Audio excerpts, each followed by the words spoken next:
From a public health perspective, there's a very simple equation, which is poor housing equals poor health. We know that a cold house, for example, is a major cause of respiratory illness. And during the winter months, we may see people being admitted to hospital with complications from those conditions, as well as, of course, the major effects that this can have on people's well-being and stress.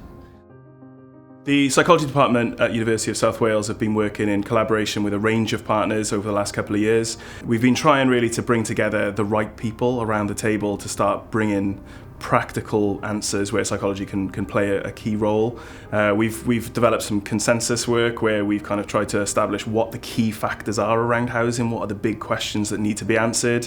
I think psychology is in everything. If you think about housing, there's huge kind of mental health issues that are associated directly with poor quality housing, but also there's huge work going on around retrofitting, putting new technology into houses. Well, there's a psychology of how you get people to accept that technology, how to get them to engage with it so that it works as it's supposed to do, so that it has the impact that it's supposed to do. And I think really we've kind of over a couple of years seen that psychology could play a huge role, and the more we talk to people, the more we realise that it's the human element that is going to make that work or not.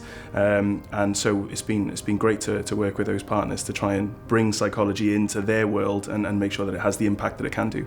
Working together with the University of South Wales and Public Health enables us to put our heads together and really tackle the issues head on. If we get this right, it's really good news because we'll be changing lives and changing communities.